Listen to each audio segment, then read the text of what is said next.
पल्लवी जी महाराष्ट्र से। राधे राधे महाराज जी। महाराज जी आपको जब से सुना है तब से नाम जप करने में प्रीति बढ़ी है महाराज जी। महाराज जी मैं एक गृहिणी हूँ महाराज जी, गृहिणी के लिए भागवतिक दिनचर्या कैसी होनी चाहिए? सुबह प्रातः कालीन उठकर भगवान को प्रणाम करके भगवान नाम जप करते हुए अपने पति और परिवार की अनुकूलता की पूजा करनी चाहिए। हमारे पति को सुबह अगर सर्विस में जाना है और अपने भगवान का पर्दा हटाकर पूजा शुरू करती हैं तो वो पूजा अधूरी मानी जाएगी।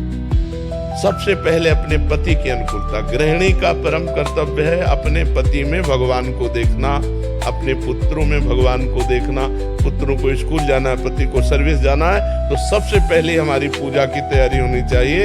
अपने पतिदेव को संतुष्ट करके खिला पिला के उनका टिफिन तैयार करके उनको भेजा, पुत्रों को स्कूल भेजा, फिर अपनी दिनचर्या। लेकिन ये दिनचर्या करते हुए हम नाम जप कर सकते हैं। हम रसोई बना रहे, राधा राधा राधा राधा, हम सोहनी लगा रहे, राधा राधा राधा, पात्र मार्जन कर रहे, राधा राधा राधा।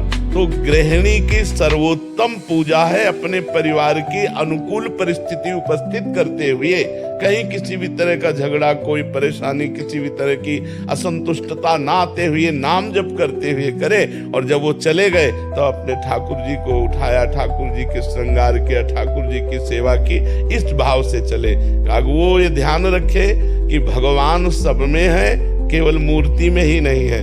सास ससुर में भी भगवान है, हमारे पति में भगवान है, और जो परिवार के सदस्य पति के हैं वो भी भगवान के ही स्वरूप हैं। हमारा ऐसा व्यवहार सबके प्रति होना चाहिए, किसी को तनिक भी असंतुष्टता या हमारी चेष्टा से दुख नहीं पहुंचना चाहिए। यही सबसे बड़ी भगवान की पूजा होगी। किसका प्रश्न? बच्चों को डांटती हूँ तो ऐसा लगता है कि उनको दुख ना लग गए। नहीं, ये हमारा कर्तव्य है। जैसे एक शिष्य अपने गुरु के अधीन जो है, तो गुरु का कर्तव्य है कि शिष्य के दोषों को देखकर उसका दंड विधान करते हुए उसे निर्दोष करे। जैसे एक पुत्र पिता के अधीन रहता है तो पिता का कर्तव्य है पुत्र को गुणवान बनाने के लिए आवश्यकता पड़ने पर उसे डांटे, उसे शासन में ले। तो ये कोई दोष नहीं है, ये तो हमारा कर्तव्य है, हमें कर्तव्य पालन करना है।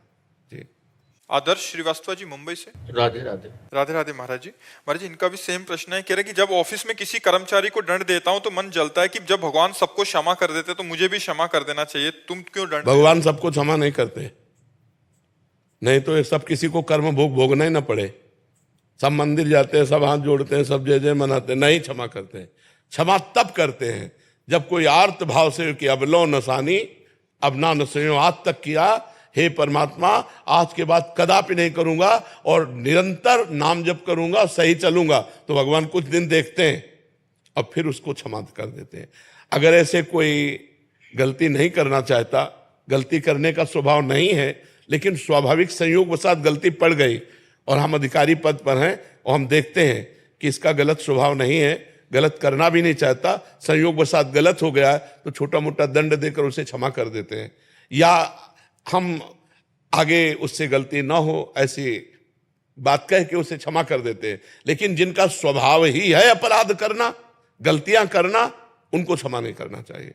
उनका सुधार ही दंड के द्वारा होता है, वो क्षमा के द्वारा ठीक नहीं। वो क्षमा के द्वारा उनकी आपराधिक प्रवृत्तियां और बढ़ती हैं, उनको दंड के द्वारा पवित्र करके शासन में लेना चाहिए।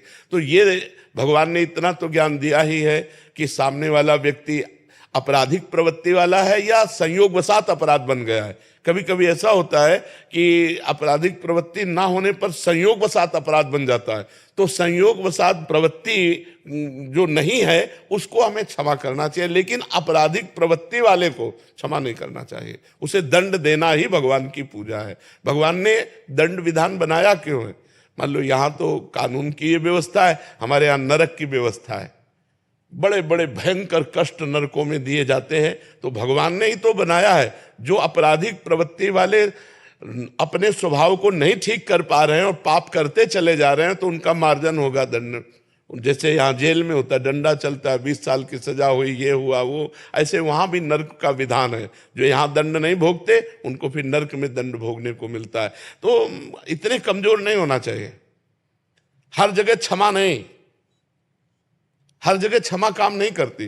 कहीं कहीं दंड विधान काम करता है।